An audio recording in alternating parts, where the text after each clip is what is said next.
And then it's so admiring quiet. It's like shoe bonanza. quiet. How is yours?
So just let me know if you can't hear us. Okay. Oh gosh, I didn't know there were I think so. Yes. I think we're as ready.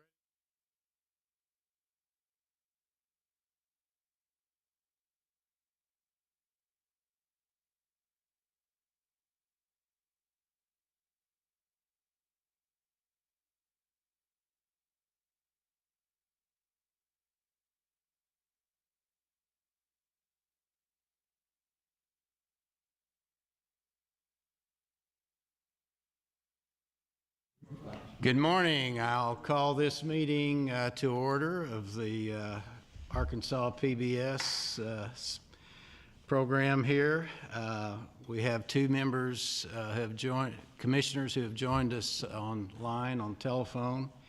Appreciate everyone coming in today and hope we have a good meeting. As we begin, our agenda gives us our mission. Arkansas PBS serves as a daily and essential resource for Arkansans. We empower learners of all ages and educate, inform, entertain, and inspire our community by creating, sharing, celebrating, and driving conversations around Arkansas stories. And our North Star, we keep our audience at the center of all we do.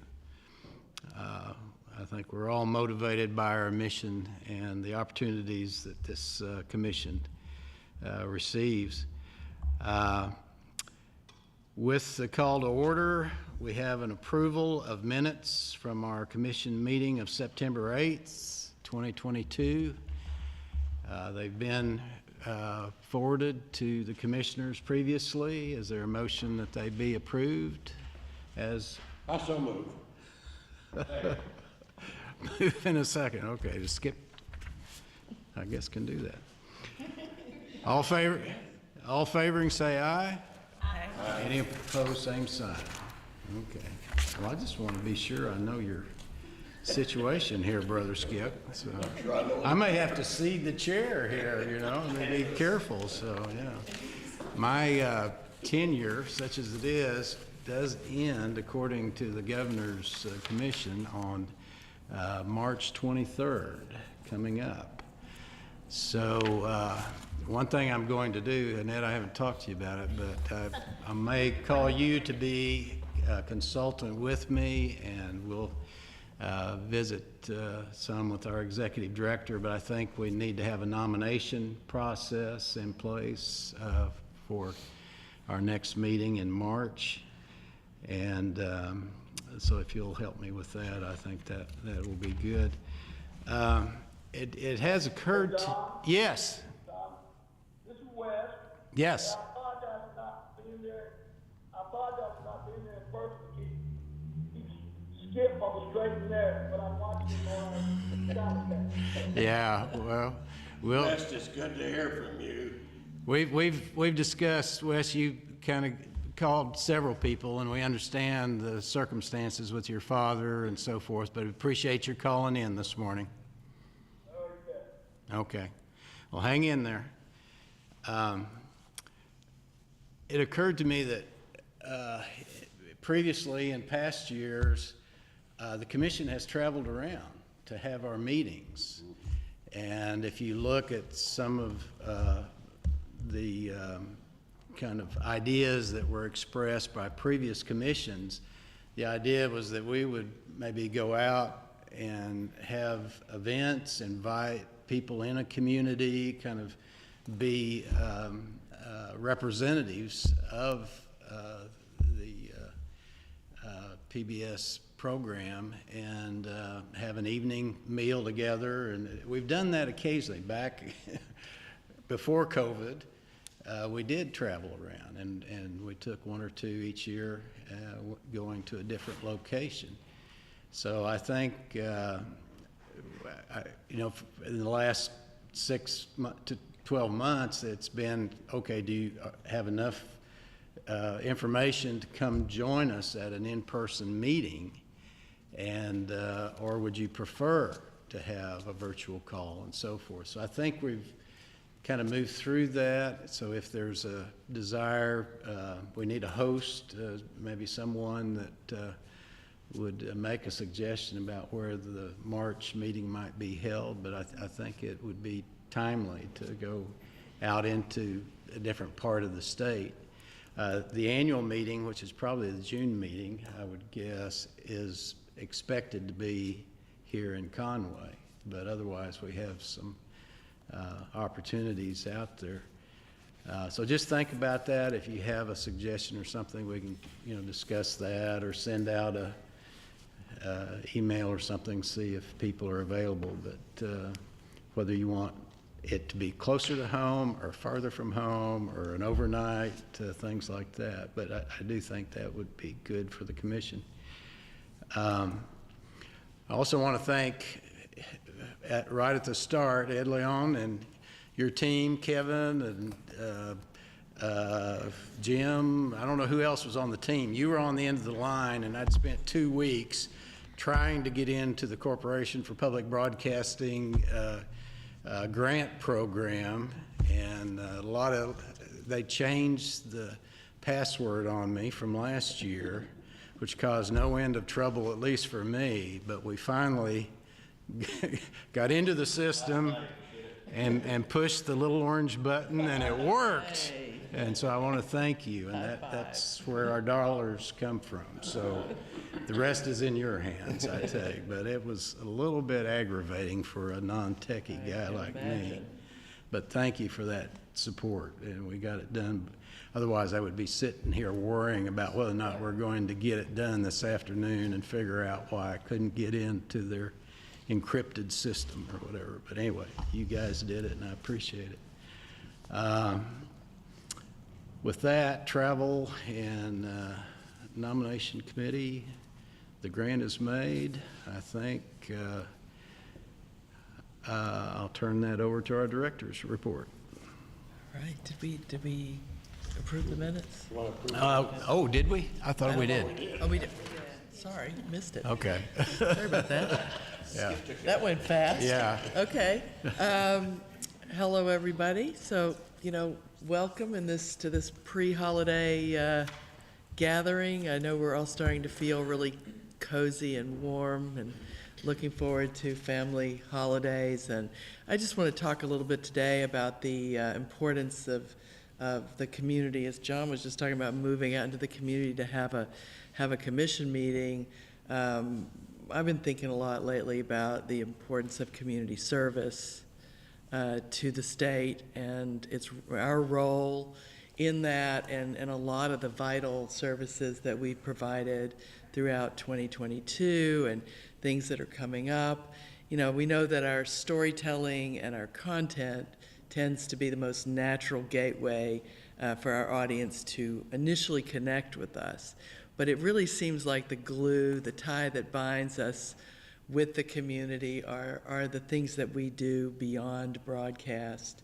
And we really do make an incredible effort here to bring our Kansans together around our content and services from every corner of the state, both in person and virtually. And I feel like what we do really strengthens the community. It helps create a sense of belonging across the state and really makes life richer in so many ways for people who live in Arkansas. And we've grown more and more into an essential community convener in all kinds of ways, and bringing people together. The most recent example I can think of is Family Day that our foundation planned and ran, and all staff within the network also jumped in and helped out. It was a huge success, and just to see all those smiling kids, laughing kids, they're having a great time, families together, and we had somewhere around 5,000 children, parents, and grandparents drawn to our studio from all over the state, and they were able to hang out with their favorite PBS characters, including our very own Blueberry. Families were able to experience our virtual production stage, so they could see themselves in an actual spaceship They were able to enjoy a lot of live entertainment on a stage right outside this door. And we had things like a huge, what do you call that, aquarium from Game and Fish that I just caught some of the kids' faces that day. It was amazing. And furry animals from the Little Rock Zoo, and we had a gourmet team of hot dog chefs, including Lindsay Ingram. Literally, that was the literal meaning of toiling over a hot stove, for all day. But we gave away a ton of hot dogs, and it was a really great day. We will continue to engage around childhood literacy. It's of huge importance to us, and we continue initiatives like Sesame Street and Communities, Ready to Learn, that's currently in East Arkansas, and our locally created initiative, Ready to Read to Succeed, that began in the Delta region and will move to other areas. We were inspired by Dolly Parton, as I know so many people are all the time, to launch something brand new called Arkansas Live, engaging Arkansans by offering multi-camera live stream. So it's really like a front row seat, in some cases better than being there, to really hot ticket things, rooms that you'd like to be in, but they're sold out across the state.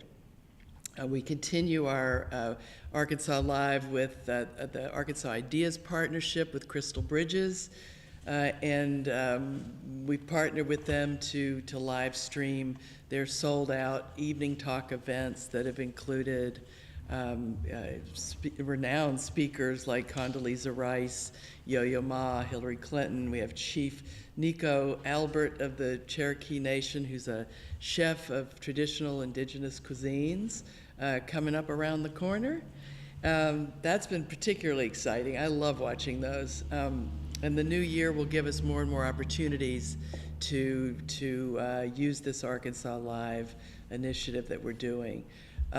We broadcast and streamed the Arkansas Girls High School Volleyball State Championship. That was huge this past October.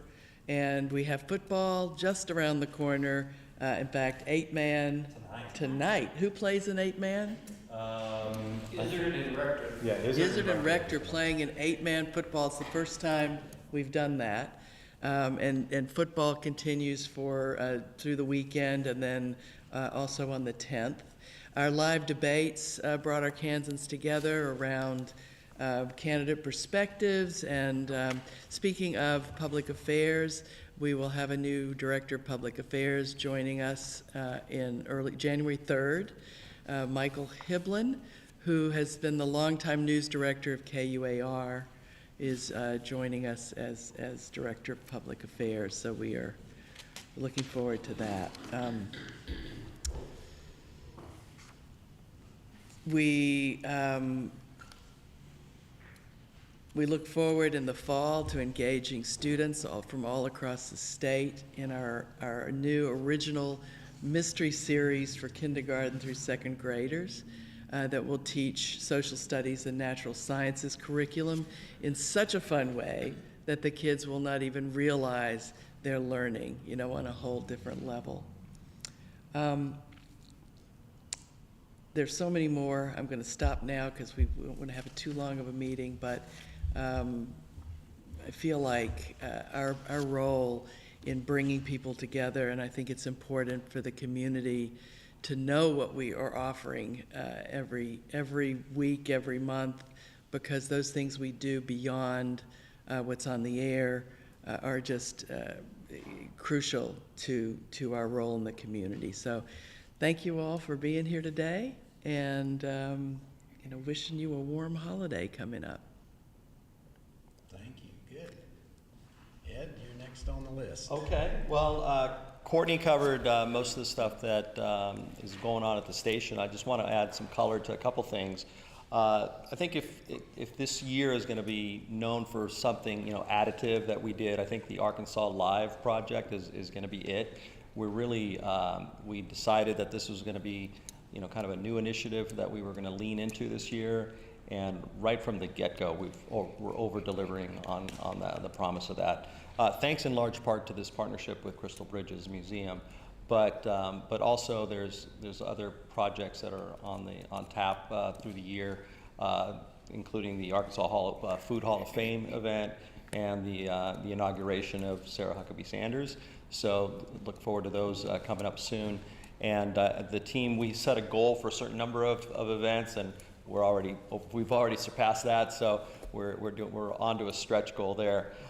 Later on in this presentation, Sajni is going to talk you through the new K2 project. So the narrative mystery show that we're doing for kids. So you'll get a deeper look into that. And then like we mentioned, the football finals are back this year.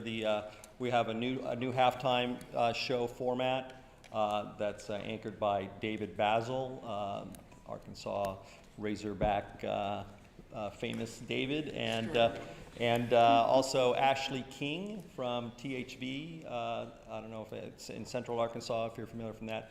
And another gentleman named Ed Leon for Arkansas PBS is included in the halftime show. So we have a whole different format for that, and it was shot by Kevin Clark, and it's kind of just like a fresh take on the halftime shows.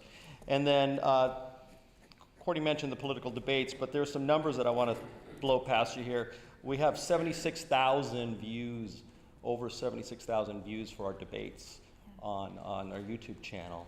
And I don't know, it's about 43,000 of that is the governor's debate, but that's, yeah, that's 6 weeks worth of views. Some videos don't get that in a year of being up on YouTube, so in 6 weeks, 76,000. Right, and also in terms of media impressions, 304 million. So I don't know, that's a staggering number for like, oh, Arkansas PBS is doing something, Arkansas PBS is doing something. So it's, kudos to the entire station for that initiative, because it's a big deal. So with that, John, I'll cede back to you, sir. I'll cede my time. Well, does anyone want to contest the report that you've heard from Ed? Maybe give us a little option here, huh? So, thank you, Ed. Lindsay. All right, it's up to me. So Yeah, brag some more. yeah, I am going to brag some more, because we're having a good start to the year. So I've been here roughly 5 months. The data that I'm going to go through is 5 months worth of data, which just shows us some trends that have happened since the last time that we've all been together. But I did want to comment that, yes, I moonlight as a hot dog wrapper, apparently, on the side. On the side, Jonathan Rhodes from the Foundation Board and I laughed. We cackled the entire time that we were like the Lucy in the Chocolate Factory, because 1,300 hot dogs in about an hour and a half is what we wrapped and handed out, and we could not wrap them fast enough. The line was, everybody wanted the free hot dogs. He said, just don't turn around and look, there's too many people in line. I'm like, go faster, go faster. So yeah, we had a good time at Family Day. It was a good time had by all. So a couple of things, a little bit different view than we looked at last time, because I've tried to simplify this as much as possible, and I will apologize because we've had some formatting, it looks like, some formatting issues that have jumped around in translation from my computer to this computer. So the audience is correct. The audience shows consistently over the last 5 months, female 35 to 44 is who is engaging with us the most in the channels that we're able to measure in. The exception to that is YouTube, which I had mentioned the last meeting, still skewing male 45 to 54. So we have a little bit of an older male audience who is most engaged with us on YouTube.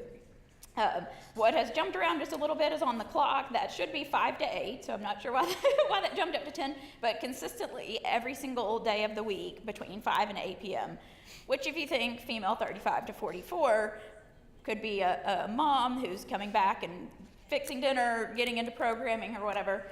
So that makes sense that would be our most consistent time, but we watch that time so that we can time our messages. Obviously you want to hit your audience when your audience is there. So email newsletters and things like that, we time them closer to that 5 to 8 p.m. period so that we get higher open rates and we get higher engagement. of every day of the week, Sunday night between 5 and 8 is our most heavily trafficked of viewing, which that makes sense. That's Masterpiece Night, and so that's a big viewing night for us. And then what I'm going to brag on is across the board, so this is a different addition from the last meeting. I wanted to look at just how are all of our platforms growing, everything that we're able to measure, how is it growing. So I'm happy to report that we don't have any arrows pointing down. We have nothing in the red here. The most impressive number on this slide is at the far left at PBS head. That represents all PBS streaming. So that could be local content or national content. But you can see over 5 months, we've grown almost 24% of our viewership. So there's no lack of interest in the content that PBS is producing, which is a really good sign. I'll jump down to the very last icon over there, which is our email. We have roughly 85,000 active contacts in our email. So while that number looks like it doesn't have a lot of growth, we kind of ebb and flow. We have 5 newsletters that people could sign up for. What happens month to month is someone may sign up for all 5 at the beginning, and then they realize that they really only want Tuned In, or they really only want Passport Pics. So they unsubscribe from lists. So our numbers kind of do this every single month, month over month, because they may subscribe to all and they may unsubscribe from some. But most of the time it levels out in the wash. So still looking good with about a 1% growth rate in our email list. Our email list is super important to us. I'll jump to some of the social media stuff in just a minute. Email is a platform that we own. We control the messaging there. That's why it's the most important for us to keep growing that. We consider that really the top of our marketing funnel, because if we have a captive email address, if we have that audience, we can continue to nurture them into sustainers, into members. We can continue to nurture that funnel. Everyone knows in the marketing business, whenever you play in social media, you get a lot of views, but social media owns those platforms. Facebook owns those platforms, Meta, etc. They could decide to change the rules, just like we've seen all of the buzz around Twitter. Someone could come in and take over this platform. So that's never a place that you really want to put all of your eggs in that basket, because you don't own those platforms. So we want to grow those platforms, but we want to grow more our email list, because we can get more data out of that. So I'll highlight a couple of these. YouTube, to have almost 13% growth and the next slide is even more impressive. To have about 13% growth in 5 months is a very high number for us on YouTube. So our subscribers continue to go up. We put all of our local programming there. That's where all the Arkansas live streams go. So we want to continue to get people going there, because again, for the time being, we can control that unless an Elon Musk comes and comes into the YouTube universe. Instagram is the next channel that we're growing the most, with almost 9% growth in 5 months. Because our audience hovers around the 35 to 44, and we know that just nationally with PBS, from the kids audience to the Masterpiece audience, there's a big age gap. So you get people really interested in the kids content, and you get them really interested at the, in older stages, older ages. So PBS as a whole, Arkansas PBS, we're trying to find that younger audience. We don't want to leapfrog over who we have right now and just assume that we can go to a TikTok and be goofy and silly there. So Instagram is kind of that middle ground. It tends to skew about 25 to 34. So we're trying to age down to that audience. So really pleased that that has grown as much as it has grown. A lot of that due to us doing a lot of Reels. So Reels is Instagram's competition to TikTok. It's short, 90 seconds or less videos. Because Instagram wants to keep people on their platform, they prioritize Reels. So the more Reels you produce, the more they'll suggest your content to people who don't follow you. So we've picked up on that. We've been doing volleyball. At the end of every single one of the volleyball games, so I think we had 6 games in a day, we did a quick recap reel to show the final score. Some of those had 2,000 views, many of them people who don't follow us on any social platform. So a really great exposure for us to keep producing those reels. So really happy with all of those numbers. Then I was just curious, being a data nerd, how are we looking with those growth goals when we think about what we planned for fiscal 23? And so the right column shows the growth goals that we had set for ourselves, which those numbers are not anything to turn your nose up at. I mean, some of this we wanted to grow 10, 15, 20%. YouTube we wanted to grow 50%, which is why I said we're really exceeding on a lot of these goals, so much so that at the end of December, going into the final 6 months of this fiscal year, we're gonna set additional stretch goals for ourselves. Because you can see, we wanted to grow YouTube subscribers this year by 50%. Well, we've already met 75% of that goal, and we're not even through a full first half of this year. Same thing, Twitter, probably by the end of December, we will have met our Twitter goal of our growth that we wanted to see there. Email, like I said, we have 1% growth from July to August, but in terms of what we had set as a total goal, we're 92% of our 10% growth goal. So everything is looking really good. The website is the only thing that is trailing behind, and really we're roughly 28% of the way through this year, so you would want everything to be as close to that 28% number as possible. Not concerned with the website, only because the website, if you are familiar with the strategic plan, that is a platform we're going to rebuild, we're going to migrate, we're going to make that better because it needs it. So we do a lot of driving people to other channels. If they're on Facebook, we drive them to YouTube. So right now we're not driving a ton of traffic to the website because we want to wait until we can improve that experience before we send a lot of traffic there, they don't have the greatest experience, and then they don't want to come back. So not super concerned with that. The website revamp process is in progress right now, so hoping to have all of that completed by the end of this fiscal year, and then that'll jump this weekend. It'll jump this weekend, yeah. And then last slide, like I showed before, and you may not be able to see all of these titles. I'll hit on just a couple. We do this, we look at it month over month, but this is looking at July 1st to November 28th. What I want to know is with that near 24% increase in people who are streaming content, what are the programs that they're most interested in? Nothing that catches us by surprise. NewsHour is consistently, one of the top 3. Miss Scarlet has been a huge hit for PBS, so that's a masterpiece classic. People love it. Grant Chester is just the same. The top 2 rows are our local content, so either local content that they're streaming on the PBS app or on PBS's website. That very top row is our YouTube channel. So consistently, it caught me by surprise because I guess I never understood that people were so into hauntings and mythology. But consistently in that #1 spot is the Hauntings of Arkansas series that we produce. So a lot of people into ghosts and things. And then in 7 days, the opioid crisis consistently in the top 5 for us. It kind of slides around, second position, third position. Debates jumped up, so you can see, obviously, with as much viewership as we had over the course of a 5-month period for debates to make it into the #6 spot tells you how heavily viewed the debates were. And then in the local streams and on our YouTube channel, we had one episode of Rise and Shine that was picked up by another YouTube channel, and a YouTube Kids channel. It was Lady Molina teaching social studies, and it had some keywords. I mean, again, all good learnings for us. It had some keywords in the title that picked up in Hispanic Heritage Month in September. I mean, and it was like, compared to all other views for that month, that one had 23,000 views in a month versus, 2,000 or 3,000 here and there with other videos. So we learned that's a good lesson for us as far as keywords in our titles that people could be searching, because that was the whole playlist that it got added to was about Hispanic Heritage Month, and we had that in the title of our YouTube video. I'll stop there and ask if there are questions. I know that was a lot of information thrown at you. I have a question about which emails. There are 5 different ones. I'm just curious, which is the one that gets the most opens or has the most, is requested the most? I would say Tuned In, but keep me honest. So Tuned In is kind of our general, if we were to say we were going to move to just one newsletter, Tuned In covers, these are events that are coming up, this is new programs that are coming out.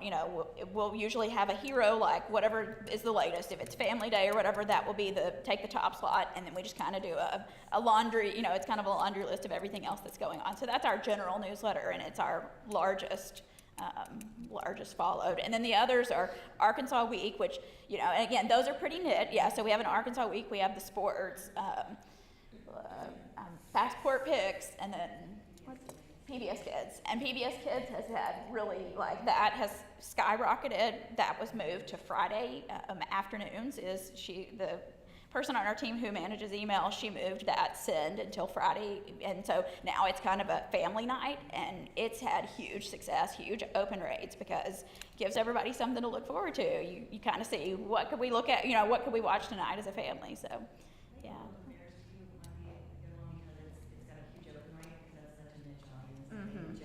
Yeah. Yeah.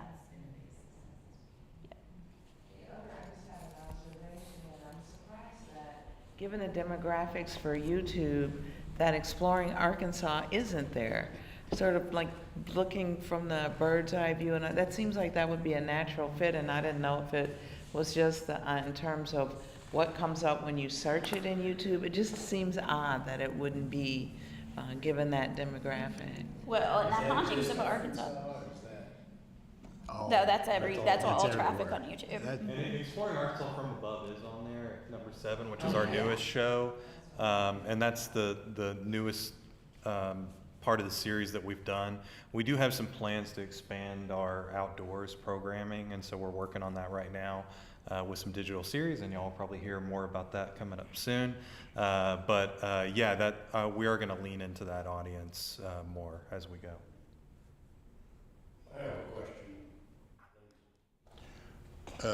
And an observation. When I first came on this commission back in the dark ages, we were told that information would be given to us, and it was, like drinking from a fire hose. And that's an example of what I've just observed here.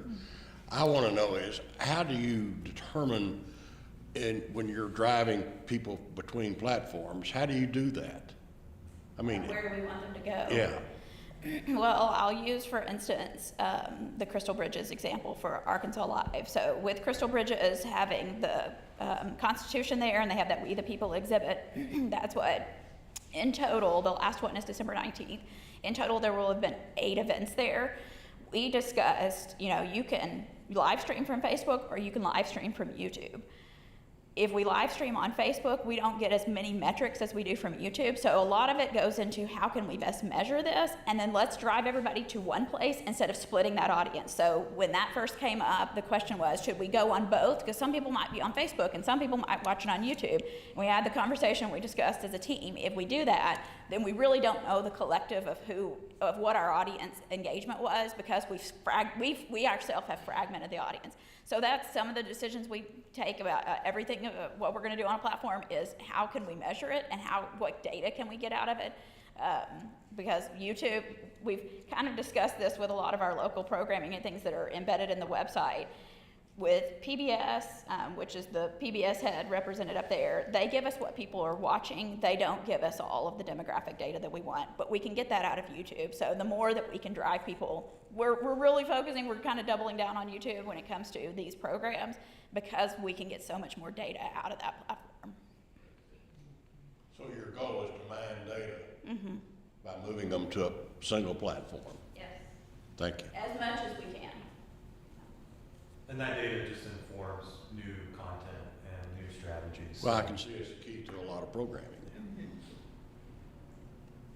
I suppose that works then to the benefit of becoming members and donors. You might want to comment on that as we get to it. I don't want to rush your report, but that information, so forth, is Well, I mean, very that's helpful. the Yeah. value to us is capturing an email address, and Marge and I, she may be touching on this, so I don't want to steal her thunder.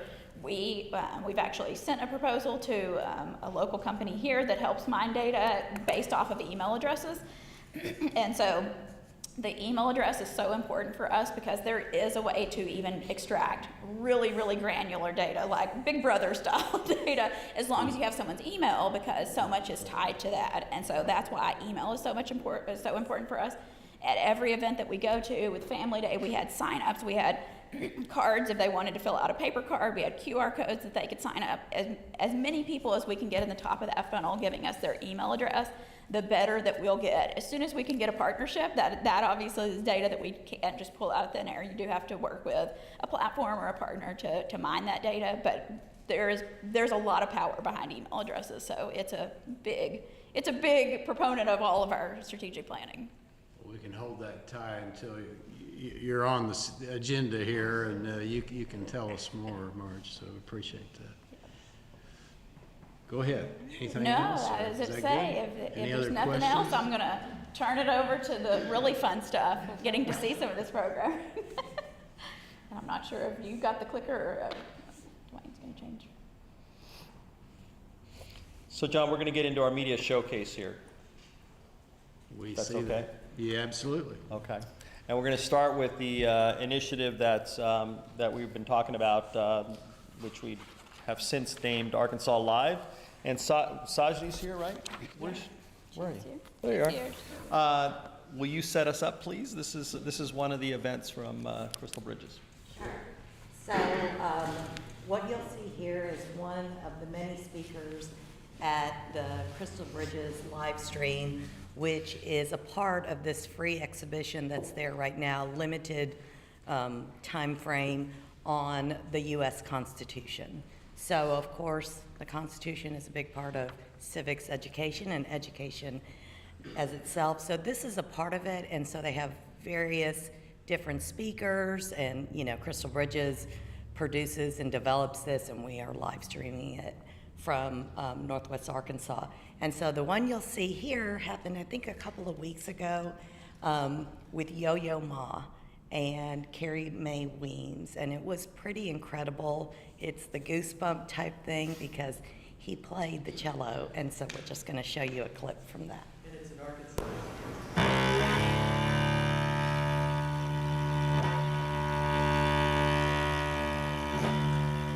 A woman stands in the thaw of winter, the beginning of spring, reflecting, considering, imagining, contemplating the past, and imagining the future.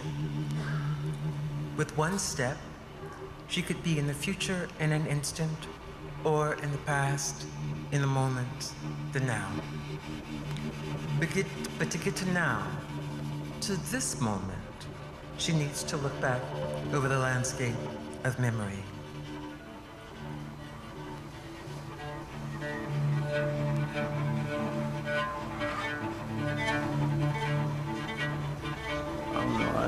I wrote a song about Frank Weems in Memphis. Can you give us a little bit? They thought he was killed, is that right? I wasn't present when it all happened. I can give you what Frank Weems told me. I was the first to see Frank Weems after this was over of the Union. I met him in Chicago at the, can you even call the name of that? Can you even call the name of that?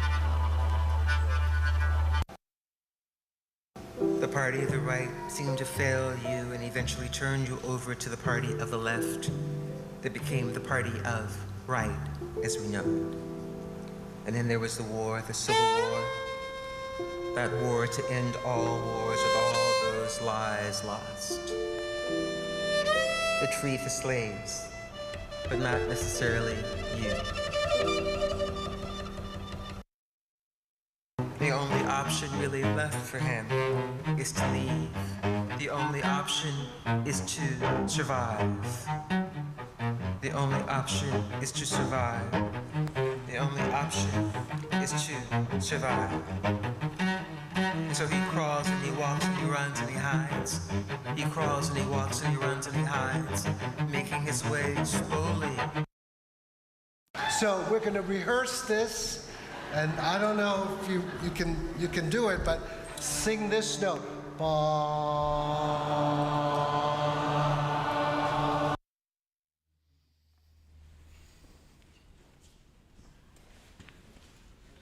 think it cut off short. That's it. And I think the most impressive part of that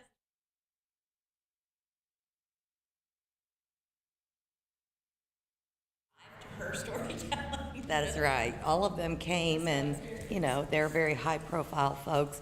They came and we recorded it, and so, yes, we just went with the flow. So it was exciting. There was a little more to that, but there may be a video issue on that. And this is a part of our Arkansas Ideas. We're doing a course on the Constitution. So this was one of those things that would be included in some way, at least as far as research and things like that, so. All right, I'm going to take over with a little piece we did, as we told you earlier, that sports is happening this weekend with the football state championships. High school state championships are going to start tonight with 8-man football, the first time we've ever done that. We talk about getting into other communities. 8-man football is something that was heavily requested last year. These are for those smaller communities that cannot have a full team. And so basically these 8-man schools are a lot of the kind of underserved communities that is part of PBS's mission to reach out to. So having these games and putting them on our broadcast is a kind of a magical, special thing for these teams that don't normally get this attention. And so that leads very well into kind of the storytelling that we're trying to do here with our football games. Not only do we put together an ESPN level broadcast experience, something that it rivals a lot of national and commercial stations, but we also try to put the athletic and the community storytelling at heart of all these things. So during all of our halftime shows, we really look for human stories. We look for fun stories that connect to these communities. The ones that you'll be seeing today come from Cave City, Arkansas. We also have a Sports Hall of Fame that takes memorabilia from all around the state, Arkansas history and stuff all kind of wrapped up into one fun video. The unique thing about how we're presenting it, which will be a little out of order from the agenda, but basically we're taking sort of a composite of our halftime show and doing a little teaser for y'all. So rather than me having to set it up, I have David Basil who can do that much more eloquently. So we'll start that clip.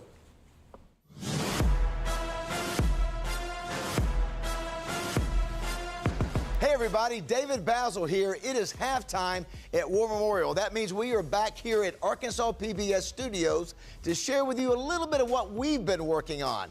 In a few minutes, Ed Leon is going to catch you up on the bigger picture, if you will, at Arkansas PBS. Ashley King is going to fill you in on some student athletes who are excelling on the field and, more importantly, in the classroom.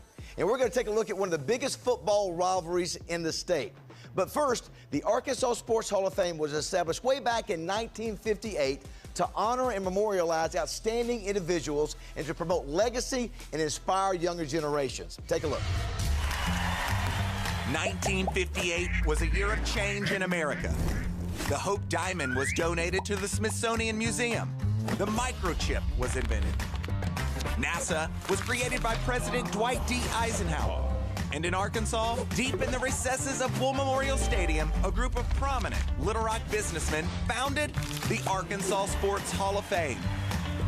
The original mission of the Hall of Fame was simple enough: to recognize and induct individuals and teams that have brought honor to the state of Arkansas, and we do provide scholarships for student athletes. It's a great place for young people to get inspired, to come here themselves and to walk through and to read these stories and think, someday that can be me. We inducted our first class in 1959. We have over 500 inductees. Basketball players, football players, baseball players, archery or in sharpshooting, trap shooting, runners, golfers. Horse racing, car racing. It's a great cross-section of what sports is. For more than 60 years, the Arkansas Sports Hall of Fame worked to honor those most accomplished athletes who call the natural state home. Arkansas Sports Hall of Fame selection process is simple but a little complicated. You can go online and nominate your favorite sports hero. That person goes into a master database. Selection committee comes up with those 50 people on the voting list for each category. That is mailed out to the dues-paying members. You pick your top 5. Those come back. The top 2 vote getters in the regular category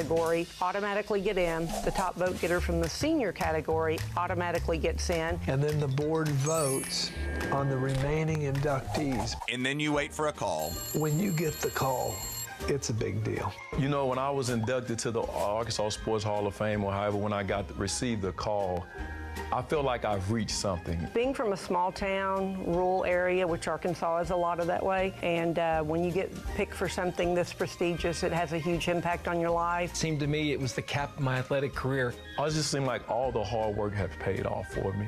All the people you meet, all the connections you make. They welcome you. It was remarkable to me the night that I came to be inducted, because the former inductees, they want you to feel like, hey, you're part of us now. Clearly, sports in Arkansas isn't all fun and games. Sports is a common ground that brings everybody together, and we compete. We want to see a good battle, but we want to shake hands afterwards, and there's a mutual respect for everyone that played. Athletics teaches you discipline, it teaches you teamwork, it prepares you for life. It got me a full scholarship at the University of Central Arkansas. Eventually, the Hall of Fame had grown to need a new home, and by early 2007, construction was complete on the almost 14,000 square foot Arkansas Sports Hall of Fame Museum, located in what is now Simmons Bank Arena in North Little Rock. All the communities in the state have an opportunity to make sure their heroes are remembered, and they do that. You walk through this Hall of Fame, see a helmet from some small community here or a smaller college maybe than the Razorbacks are. Jerseys, pictures, statistics, all kinds of memorabilia. Like a picture of Scottie Pippen standing next to a polar bear for some reason. It's just like creating the milestones of the people who started and who laid the foundation. Their favorite thing is always the Bears back there in the car, the Mark Martin car, but they actually get to see how sports in Arkansas started. Everybody, as they were growing up, had their favorite sports heroes. We preserve those sports heroes for the different generations. They can look there and say, wow, this person overcame this. They came from maybe an impoverished background or maybe a beginning that wasn't necessarily headed towards sports but ended up there someday. We have a great sports legacy here. It's a great representation of what this state is about.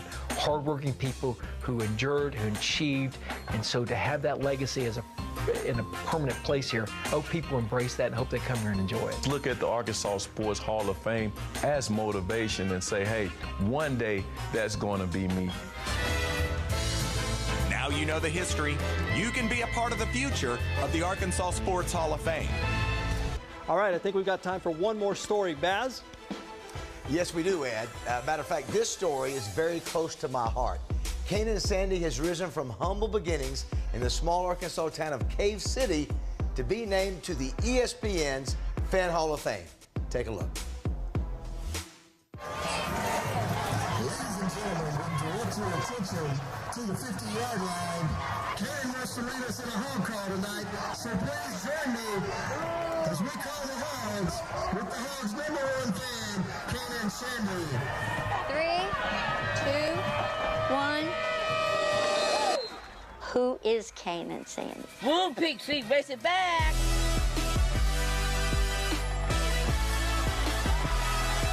The Hog! Kanan, he's just a champion. It's 100 miles an hour wherever he is, you know. His enthusiasm is contagious. Kanan's personality is way bigger than Kanan. That's just Kanan. You meet him one time and you know him the rest of your life. Arkansas is all about the Razorbacks. There's nothing else.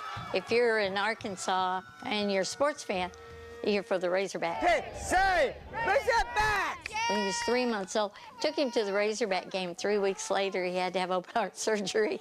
There's probably not any illness or birth defect that he didn't have to conquer it one way or another. He was born with VSD in his heart. He was born with an intestinal blockage, and he was born deaf.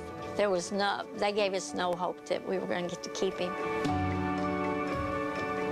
They all fought for him just like he was going to be a superstar one day. This is my room. I got a big helmet, Arkansas helmet right here. It's my favorite helmet all time.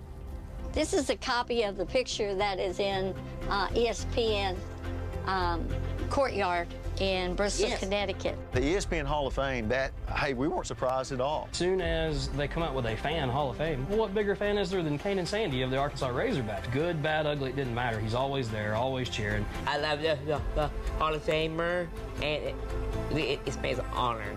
The two most famous people in Cave City are Ricky Medlock, who played for the Razorbacks, and then even more famous is Kanan Sandy. us that said, we want Canaan to we're going to do a 2-point conversion, and Canaan's going to run the ball in. Everything, we're standing on the sideline. All of a sudden, the news crews start running. And they go, what's going on? And they said, Coach Bielema has decided he wants a 50-yard touchdown with Canaan. What? They go running down the field, and the only thing I hear is one of the SIDs give Canaan the ball, and they shove it in his hand, and they said, don't you dare drop this ball in front of 30,000 people.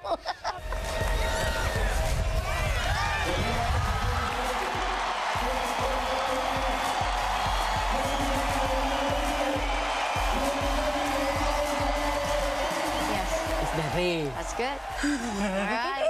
Let's do this. Let's do it. I love this. That's him putting Canaan in an ambulance when the dreaded gallstone thing. He called me. He said, Mom, I don't feel good. And he was in the bathroom, and I said, well, let's get to the couch. And I got him to the couch. Oh, look. He quit breathing. He just turned completely blue. He fell over on the couch, and his eyes just fixed, and I just panicked.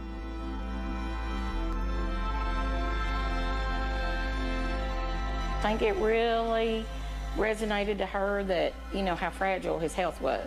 They've just been everything to each other, and they have fought for each other in so many ways. And we went through rehab and things, so we're probably got back what we're going to get back, but it's good enough. Woo! Hey, Zoe! Canaan always followed all the commits. And it was like one week we said, hey, so-and-so is playing Friday night at a football game. Let's go and watch him play. He wants to see those guys come be a Razorback. And I promise you that has made an impact. And I mean, that's special. I don't know anybody else that does that in the country. He's back in full force. He sure is. Mr. Canaan Sandy. He's loved. You know, Canaan loves people, and we love Canaan. He's the most honest, outgoing, loving person I guess I've ever seen. He impacts so many people's lives. It's a great example of what one person can do. Get up!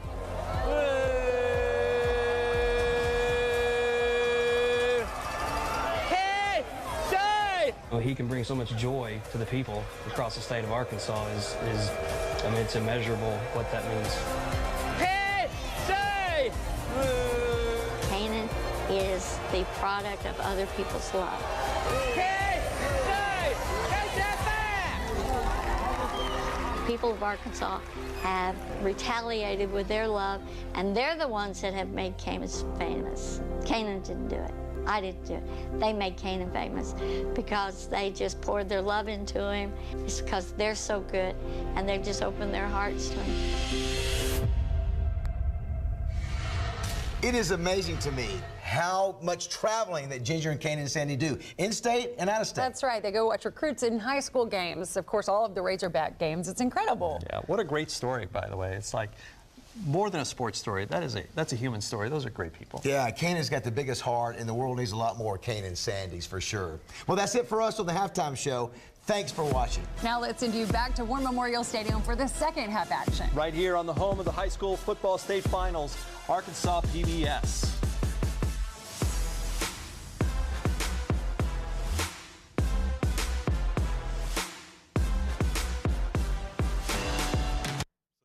You get a good little glimpse of all the work that goes into our. Of course. Just again, our sports storytelling is just, it's so good. We were just up in St. Louis, and where Pippin's Court won the Emmy in sports storytelling against, we were up against the Kansas City Chiefs and the St. Louis, baseball teams and all these big market things. And that Canaan Sandy piece is a strong contender for next year too. So kudos to Levi and the team. All the producers, put their heart and soul into these. And this one is, next clip we're going to show for our Celebrating Arkansas show. New property that we're doing, a new content direction that we're taking with our pledge shows.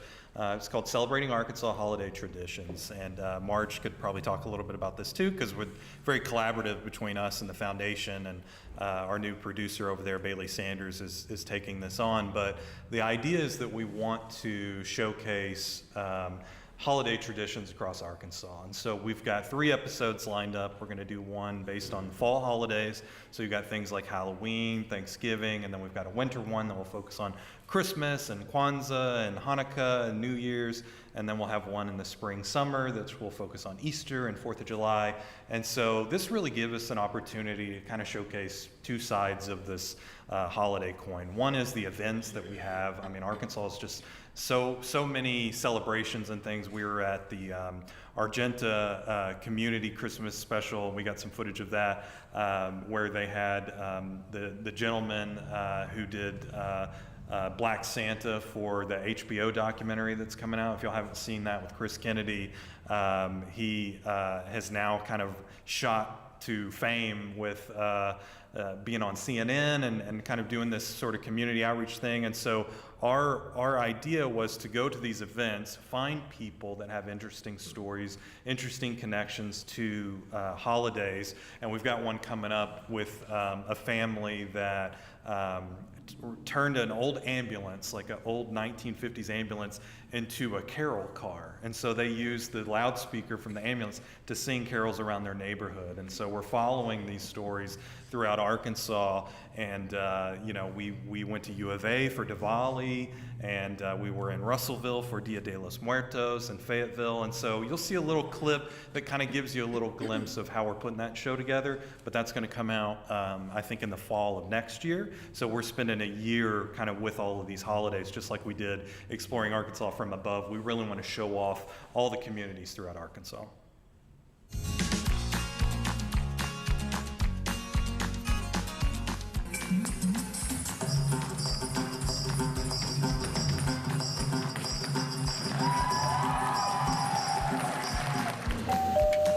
I've always loved Halloween. Everybody gets to be a kid again for one night out of the year. Halloween night's a big deal for us. I like to go and be scared and have that good time. You better get out of here now!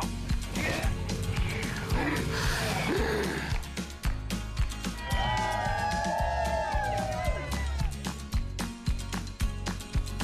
It was not just masks and costumes, it was more deeper than that. Cheers. It's just my passion. If I don't dance, I feel like I'm worthless. Nothing. Yes. 1, 2, 3, and then the other. Oh, so 1, 2, 3, Yes. and 1, 2, 3? Uh-huh. As long as my kids keep the tradition, I will be pleased. All these guys back here, we're all hanging out. We're all cooking turkeys. We get an opportunity to help a family have a good Thanksgiving. So it's thanks-serving, not just Thanksgiving. What are you doing? I'm doing good.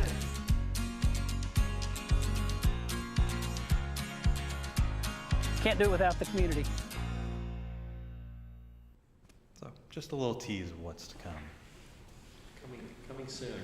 All right, next on the agenda is we have a video about Family Day, but we're going to hold that and move it to Marge's presentation because she's going to talk about Family Day in general. And then, so let's send it over to our Manager of Programming, Veronica Palmer. Hi, everyone.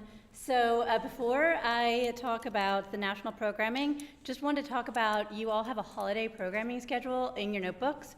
So that is going to feature our holiday programming that we have throughout the month, all the way through New Year's Eve and the special concert that we have then. So we have Mary Berry's Ultimate Christmas and Call the Midwife holiday special. That's always a super popular one every year. So just take a look at that at your convenience, and there's a lot of fun programs in there, so I didn't want you to miss that.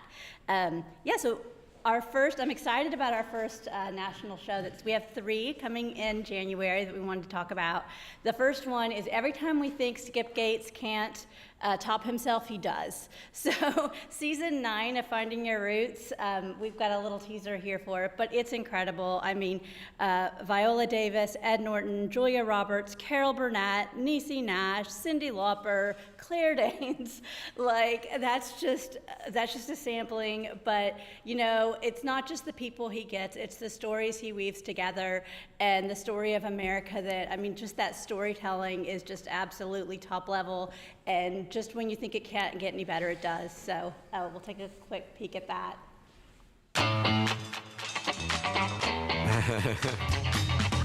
Fasten your seatbelt. My heart is racing right now. Oh, look at now.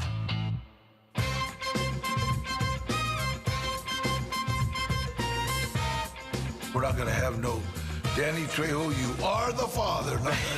What do you have, spies working for you? How did you find this? You're uncovering the truth. I love this. It's wild. These are consequential things. Okay, mind blown. I feel like a time traveler. This is something out of some science fiction novel. Oh, it's so good. Oh, that's so good.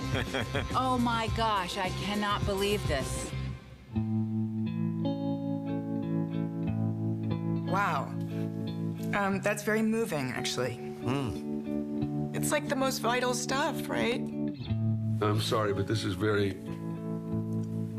it's really something. Really is something. I mean, I wish my ma could be here to see this. They didn't need Lincoln to free them. They got free on their own. They did indeed.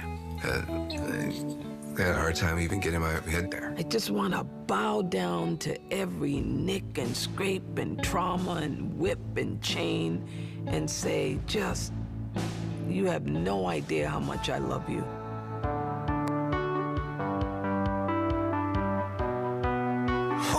On this side of your tree, I'm an inbred kind of... inbred. I'm inbred? You can't make that stuff up. Right. That's funny, but it's life. No, my ancestors did not come here on the Mayflower. Your ancestors came on the Mayflower. That's a little bit too much. And you have a DNA cousin. Oh my God! That's Bill Hader. You know him? Of course. He's my DNA cousin. He is your DNA cousin. We work together. What? Yeah, that's right. That's a good one. Wow.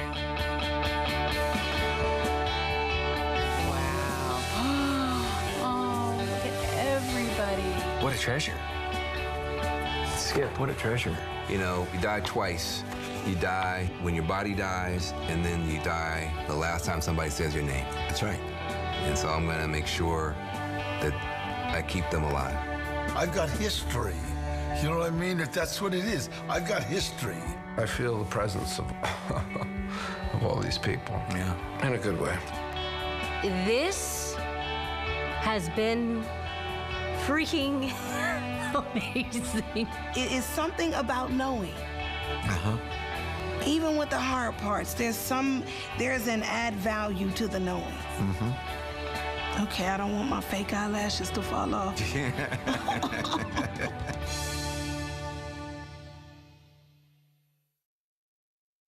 Super fun and heartwarming. One thing I wanted to say really quick is that for the next season, we've already put out the call on our social media platform, so maybe it'll be someone from Arkansas, but they are looking for a real life mystery. So just regular people, viewers, hopefully from Arkansas PBS, are going to choose a real life mystery for the next season of Finding Your Roots. So that will be super interesting and fun. We can't wait to see how that plays out. But so next we have speaking of heartwarming, the most heartwarming of all PBS Masterpiece shows. Season 3 of All Creatures Great and Small. We have a wedding that we're preparing for, and this is January 8th, and Season 3 picks up 3 months after Season 2. So we'll take a little sneak peek at what we have in store. You make a good team. As long as we're together, it's perfect. Surviving Siegfried. You're the most ridiculous creature.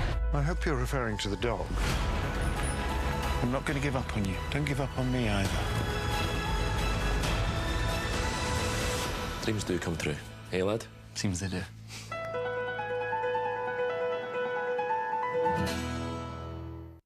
Finally, moving into the mysteries of it all, Miss Scarlet and the Duke, also on January 8th. And for all of you PBS Passport members, you can watch season 3 on Passport today, all 6 episodes. It is an experiment that PBS has been doing more and more.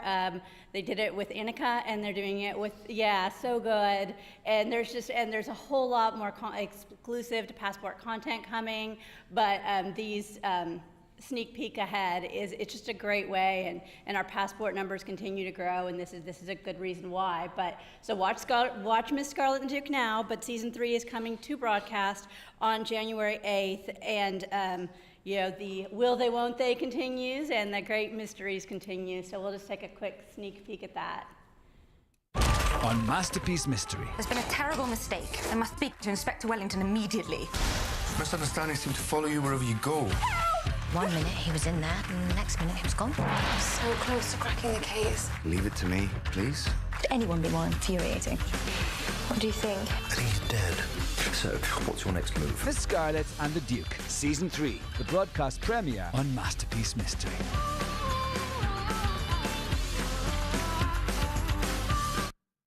Just a sneak peek at what we have coming in January. So super fun, and great content. Anyone have any questions? Or? The woman who plays Annika then got her own series, but it was supposed to come back. Yeah, what happened to that series? It was supposed to come back. I didn't see it. Okay, yeah. It's coming now? Okay. That's what I'm looking for. Okay. Super fun. I'm just saying. All right. Any other questions? All right. Thank you, guys. Thanks, Veronica. All right, John. That's the showcase. Okay. Entertaining and informative and inspirational. So good stuff. So Marty, you're up. All right. So. Budget hearings begin in October for the state budget, and it's some of this is in the report that you have, but I'll just talk about a little bit of it. It's kind of a different situation when you have a change of administrations, because the outgoing governor proposes a state budget, and then there'll be a new incoming governor that'll take office in January 10th. When the session will start January 9th, new governor January 20th, who may have a new set of priorities, and so there could be some adjustments to budgets. We have 25 new House members that'll be coming in, and 13 new senators, and most of those have not been involved in the budget process. You got some state senators who served in the House who would have been involved, but for the most part, you got roughly, just over a quarter of the legislature is going to be new and aren't familiar with a lot of the inner workings of the budgets and state agencies and those kind of things. So we've been involved in already having some conversations with some of the leadership that we know of in the incoming administration, and also with the new legislators that'll continue over the next month or 6 weeks before the session takes place. And so to have them certainly familiar with our needs and who we are and what we do and the importance that we are to the state. But anyway, it's kind of different from previous years, just in that, again, you always have some turnover in the legislature, but you combine that with a whole new administration coming in. So it does present a little bit of some challenges and some work to educate a lot of folks on how important we are and that kind of thing. But Courtney and I, and we're working to make sure that happens. And we may need to call on y'all at some point if you have some relationships with some of the new folks coming in. I know, John, you know a few, and I know Ann. I also know Ann Clemmer. She's familiar with a lot of them. But anyway, it's an ongoing process. It's going well. Our budget hearing went very well. Went through without any problems. And so I think our interim study proposal we did over the summer helped a lot to educate some of these legislators that weren't familiar with us, all the things that we do and the importance that we have, and present to the state. So anyway, it's all good so far. So we'll keep our fingers crossed for the new year and when the legislature starts in January. Will we have a chance to have another visit day here, or what do you think, with the governor or some of those legislators? Well, we're going to try to get. We won't have a big event like that. It's just going to be impossible to get something that they all can come to, especially during the legislative session. Now, maybe over the summer there might be an opportunity, but in the meantime, we are working to put together, try to get some of the individuals here just to take a tour and meet with us, but it's going to be more of a one-on-one thing than a big group. Yeah. Did you have something you wanted to add, Courtney? I was just going to say that, we would love to do, the joint education committee again. And, we're looking at that in the future. But most immediately, it's, the new members so that they really can see the full impact of Arkansas PBS. Yeah, the terms are a bit longer than they used to be in the old days, but still to have that much turnover, it's kind of surprising to me. Yeah.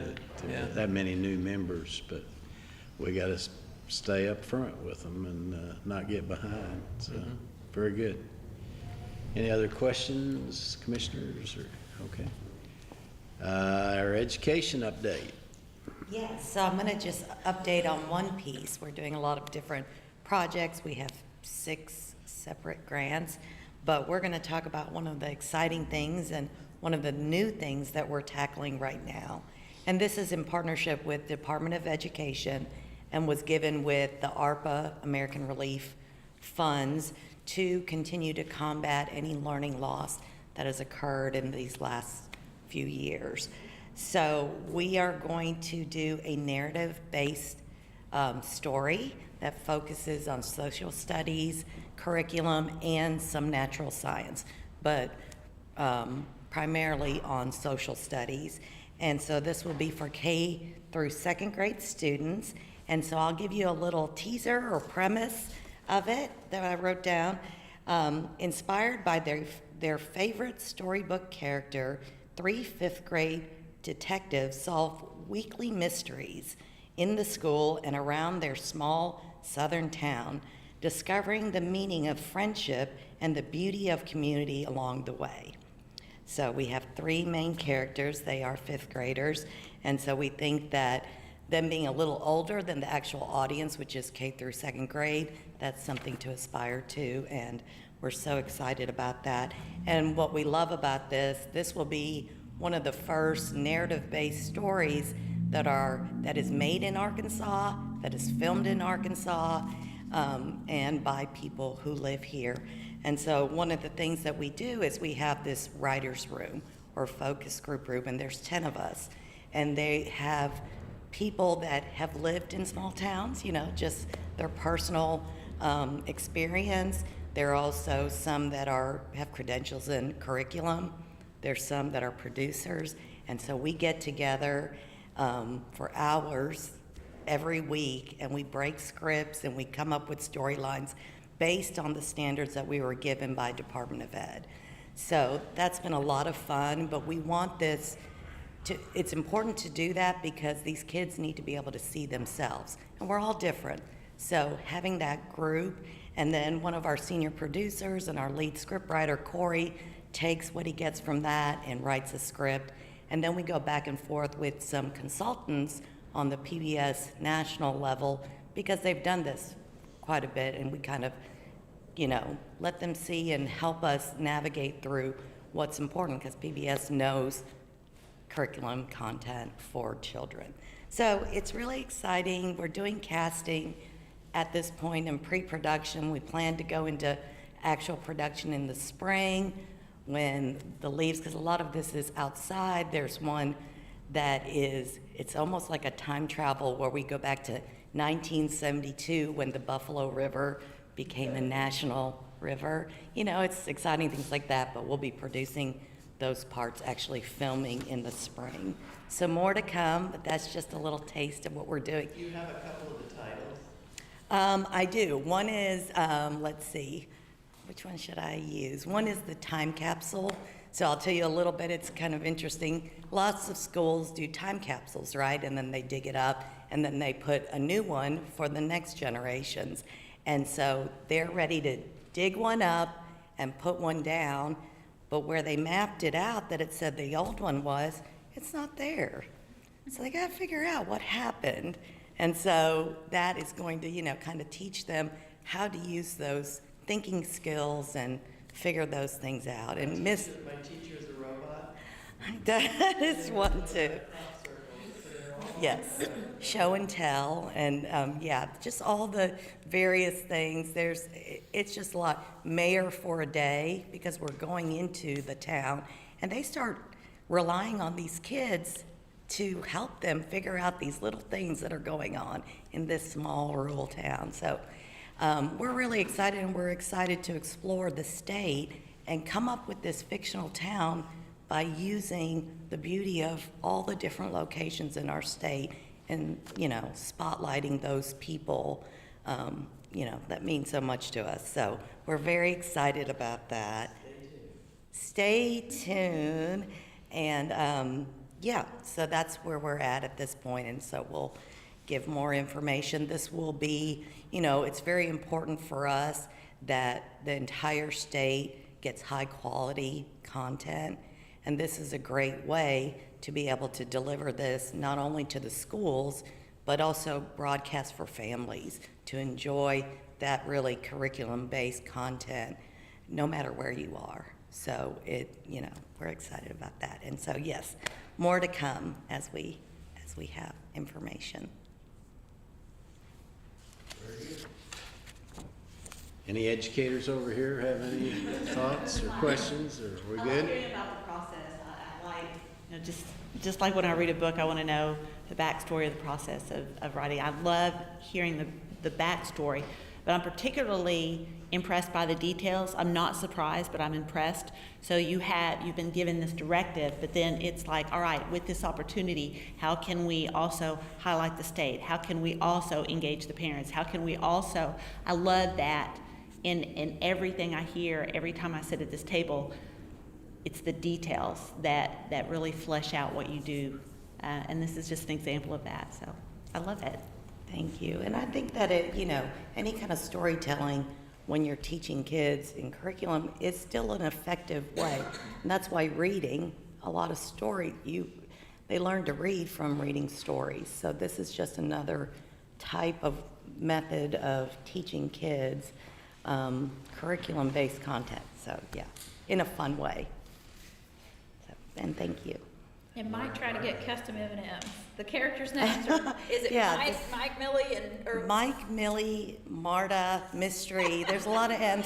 If you think of a fictional town that starts with M that you'd like to put into the consideration, we have not picked out so when I heard what all the town names, I'm is. like, So that's a real town. So I think we're trying to go, since we're going to shoot all over the state, that should also be fictional, but there's a M theme. So I heard the M theme whenever she was describing it to all staff, and I told her, I chatted her, and I said, sounds like custom M&Ms are in order.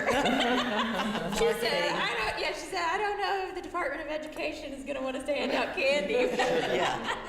Sugar for the kids. Yeah. Maybe. Yeah. So. Yeah. You good? All right, Are we done with education? Okay. I'm going to provide a few updates on recent activities, but I also want to take just a brief step back. When we met last time, I mentioned that the foundation had finished its strategic plan, and I spoke to one of the focus areas, which is laying the foundation for substantially increasing fundraising and funds under management. Obviously, that is a primary focus of why the foundation even exists. But I wanted to just give you also, we identified 4 focus areas. That's one of them. and the others will give a little bit of context for some of the things that we're doing this year. The second one is to actively pursue building Arkansas PBS brand loyalty and awareness across the state. The third is to seek and secure strategic partnerships with donors and collaborators. And the fourth is simply to strengthen the organizational capacity of the foundation staff and board in order to accomplish the other three. So we recognize that building of resources, of financial resources, is our current and long-term goal, but we also realize that there are other ways, other things that we can be doing beyond asking for donations, which of course we continue to do on a daily basis. There are other things that we can do to move that forward. And to connect to what Lindsay was talking about, one of the things that the foundation board has identified as a real priority is knowing more about our audience and our donors. We, when we were at our retreat, we talked a lot about the audience and the donors, but realized that to some degree, what we talk about is driven by data that marketing puts together, but to some degree is also speculative. We would like to be less speculative and more data driven. So that's really informing things like that request to a vendor to basically take us on as a pro bono client, but also other things that we'll be doing in the coming year in terms of audience surveys, donor surveys, to really try to drill down and find out more that helps us to know how to fundraise, but it also informs content, because the more that we know about our audience, the better we know how to serve them. So that's just kind of a little bit of a step back for some of the things. And that also informs things like Family Day, which are about building that community ownership, as well as obviously serving our families, you know, inviting our families, wanting to give them a great day, but it also has the benefit of building that sense of ownership in the community. I did want to give a few more just details on Family Day. So as Courtney mentioned, we had 5,000 plus attendees. We did some surveying because one of our funders for the event asked us to do that, but it also benefits us. So of the 300 some surveys that we got back, we found out that our attendees came from over 55 cities across the state and Texas. So we were really drawing from a broad range of our audience there, and I think that's great in that understanding that we are Arkansas's public media network, and really leaning into that. We had 22 community partners in terms of nonprofits and companies and organizations that participated in that day. That included organizations like the Innovation Hub, the Museum of Discovery. Courtney mentioned Arkansas Game and Fish. We also had UAMS there. There were a lot of great strategic partnerships that we either were building upon or in some cases cultivating new ones. From a financial perspective, we had 22 corporate supporters for Family Day. And of those, all but 2 were brand new. So again, really starting to look at how do we build those partnerships? How do we diversify our funding base so that we can build that long-term sustainability for the network and the work that they do? I do want to say, in addition to Family Day, just overall in the first 5 months of the fiscal year, we have brought in 24 new business corporate supporters this year. Everything ranging from $500 up into very generous 5-figure gifts, but all of that gives us, again, that base to start building on. So, and it was just a blast. It was just a really, really fun day and a joyful way to be able to connect directly with our audience and to know more about them. So, before I turn it back over, we will get to our time-lapse video, but I wanted to share just a couple of other quick bits of information. So as of the end of October, our membership revenue was tracking about 7% higher than the previous fiscal year. It softened a little bit in November, not surprising. That often happens around election time. Also, certainly, continued national concerns about the economy, but overall, I think we're doing reasonably well there. Obviously, we keep a really close tab on that, and we'll stay vigilant on that. Another quick bit, we recently secured a grant from the Moving Image Trust Fund to support what we call the Cash Bates documentary right now about the installation of the 2 new statues for Statuary Hall in the U.S. Capitol. And then this past Tuesday was Giving Tuesday. It's a national day of philanthropy. Thanks to our Ambassador Circle donors, we were able to put out a $30,000 challenge, a dollar for dollar match to our viewers. And we actually had great success with that. By midnight on Tuesday, we had achieved a total of over $63,000. That included some contributions from commissioners. So thank you for participating in that as well. And thank you to all of our donors across the state who made that happen. So, and with that, we'll go into this time lapse. It was dark in the morning when our staff and volunteers arrived. We had a labor force of 150 people, staff, board members, commissioners, volunteers. It really was a huge labor of love, and it's just kind of fun to see how it all unfolded.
And her husband Phil, who stood on the sidewalk with a clicker and counted every single person that walked into that video.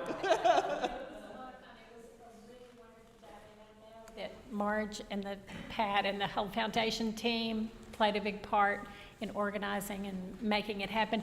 But everybody, every face here I saw working really hard that day. It took everybody, and it was wonderful. The smiling faces on the children and family. There were families who brought tiny babies, and I thought, well, they've come for themselves because those tiny babies don't watch television yet. It was really a wonderful day. So how did you get those people up from Texas?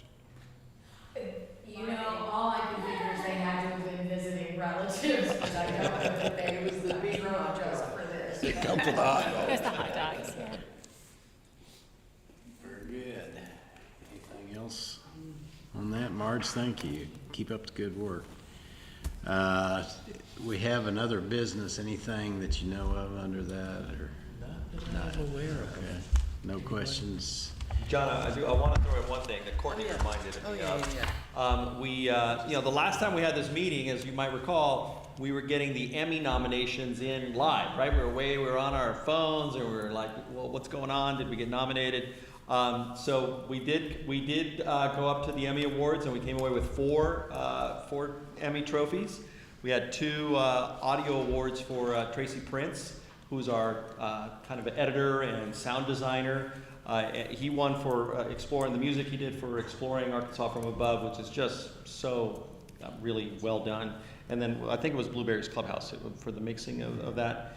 In the Blueberries Clubhouse, the music categories, I think all the nominations were from us. We had the theme song, we had Steve the Music Man. It was like Tracy's 2 were both for Arkansas from Above. Okay. And then the long form Human Interest. Right, which was the NASA's To the Stars and Back, which was when our kids from the STEM school up near Jonesboro spoke to the International Space Station live. And then, as I mentioned earlier, sports short form storytelling for Pippin's Court. So produced by Terrell Case. Yeah. So four new Emmys for the station. So congrats to the team. Very competitive. And super competitive, yes. And we had a couple of commissioners join us on for the event, so that was awesome too. Yeah. It was fun. Upcoming events, Courtney. Upcoming events, let me see. Well, let's see, we have, as I mentioned earlier, we have 8-man football tonight, and then football through the 3rd over the weekend, and until through Sunday, we continue our on-air member campaign. The growing season, our podcast about 6 farmers and going through an entire growing season. Episode 9 debuts on the 9th of December, and we continue, which again I'm mentioning we've already talked about, but the evening talk series that we're doing live stream through Arkansas Live from Crystal Bridges, that continues this month on the 15th and 19th. And January, we continue with some screenings of the U.S. and the Holocaust by Ken Burns, in-person screenings, one at Philander Smith College and one at Hendrix. Southern Storytellers, our 3-part documentary series, will be featured on a panel at the Television Critics Association in mid-January in Los Angeles, which is kind of exciting. And then in February, we have a whole series of screenings for Making Black America. It's Black History Month, so at Philander Smith College, we have 4 different screenings. All of these are online. You can look at the specific dates or in your packet. Has more date information on it. And in February, we have the America's Public Television Stations Public Media Summit, once again in person after at least 2 or maybe 3 years of virtual. And then our Texarkana Tower, the addition, the growth of our footprint, it's already up and running, has been for some time, but we will at some point, probably in February, do an official unveiling of that and celebration of that tower. And then we're back in March for our meeting. March 9th. Another Thursday. Yeah, okay. Well, any other questions? Do we have, in the agreement with Crystal Bridges, we're streaming their event. Are they helping to offset any of our costs or travel or anything? Or is that a part of the agreement? So the Crystal Bridges live stream is part of the Ideas grant. So the travel is paid by the grant, not the station, for this series. Okay. So it's a grant-funded initiative, and it's part of our grant goals for this year. Okay. So Just it's- curious, yeah. Yeah. It's mutually beneficial. Definitely. Yes. They've expressed interest in finding a way to continue to do more. If there's nothing else, we'll go to comments from commissioners. I'm wondering, Ann and West, are you all still there with us? I am. There, I hear Ann. Do you have any comments or anything you'd like to add to the meeting today? Oh, great meeting. Thanks so much for setting this up so I can see remote. I will say I'm watching on Arcade and listening on my phone, and because I didn't want to be behind, you called on me. There's a slight time delay, so I'm listening to your voice and maybe looking at Courtney's face. So it's a little interesting. That's a little scary. Yeah. I prefer to be in person, so that's next time. Okay, come in March. West, are you still there? West may have had to go take care of family matters. Don't hear him. Woody, we'll start down at the end with you. Proud of everybody and everything that everyone has done. It's remarkable. Just applaud. I agree with Woody, but I do have a question or comment. I'm not sure what it is. I was thinking about if we go out in the state, whether, because I was never there when we did that, whether you allow time for folks to give their comments or questions they may have had about the station or something like that. I don't know if there's a public feedback time.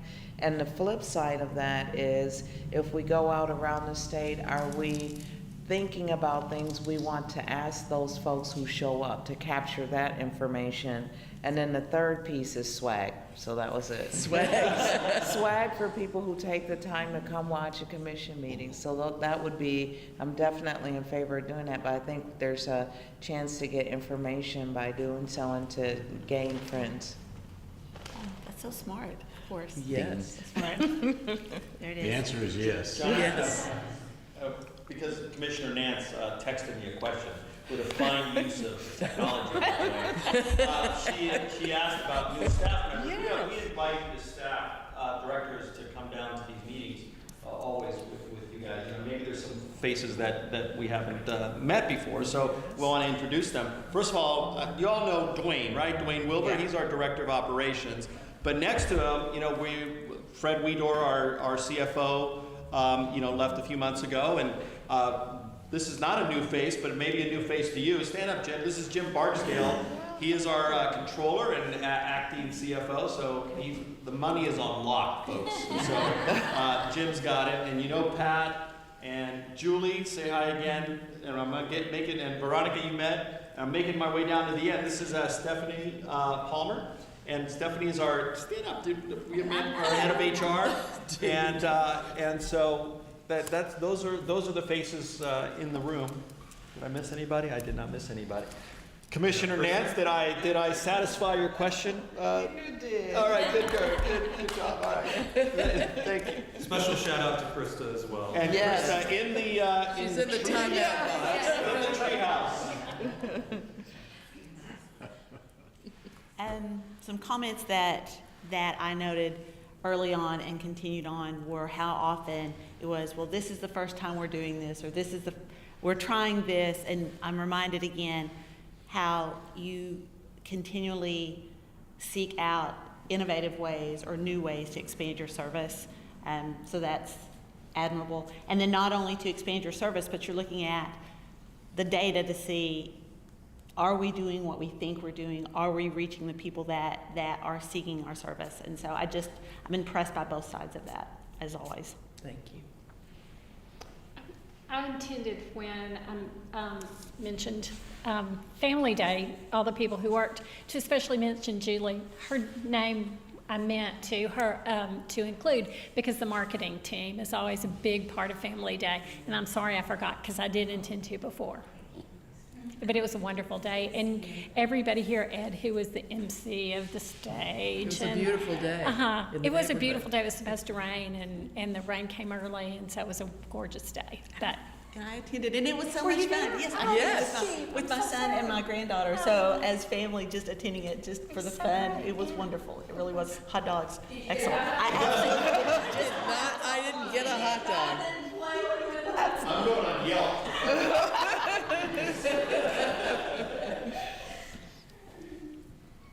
Well, Skip, you get a turn. Any words of wisdom? Well, as a lame duck, I have lots of quacks to give you. And this could very well be my last meeting, which I'm regret, but nonetheless, I've been here since, what, 2012? 2012 we came. The two Annette of and us. I started out together, and we've seen a lot of changes. And I don't have enough time to tell you the immense number of changes, particularly in the personnel that works here. And I'm not reflecting on anybody previously, but it just seems the talent pool here has grown so much so. And our foundation has absolutely come back from the dead because we had some issues with the foundation, but those are, with Marge and Pat here, it's a whole new world as far as I'm concerned. And, I do want to reflect one thing, Mr. Chairman, and I have been here for a number of meetings that we've held out in the state. We had one down at El Dorado, and we had one at Hot Springs, and we had one at Fayetteville, or at, and we had one at Jonesboro right before Christmas. And I guess that was what, Woody, 2018, 2019? Yeah. So we had a great meeting. And Cynthia, for your edification, Woody did a wonderful job out there in getting the community together. And the impressions that we got from that meeting with people that came up and told us what we were doing right and what we were doing wrong. And he had the mayor there, and he had all the officials from ASU. And we had our meeting over on the ASU campus and a reception downtown at a nice hotel. So I would encourage the commissioners to continue to do that sort of thing. It's beneficial both to the community and to the commission. So with that, Mr. Chairman, I'll say that's the whole story. Very good, Skip, as always. Jim, I thank you in absentia before you came in. I appreciate your help with the CPG grant process, which you're more familiar with, much more than I am, but you and Ed and Kevin got us on the right track, and we finally got that finished. I'd hate to be the only chairman who failed to get a grant, you know, from Corporation for Public Broadcasting. Okay. I knew I had till June. I had till June to come through, but I thought this is way too complicated. So yeah, it was.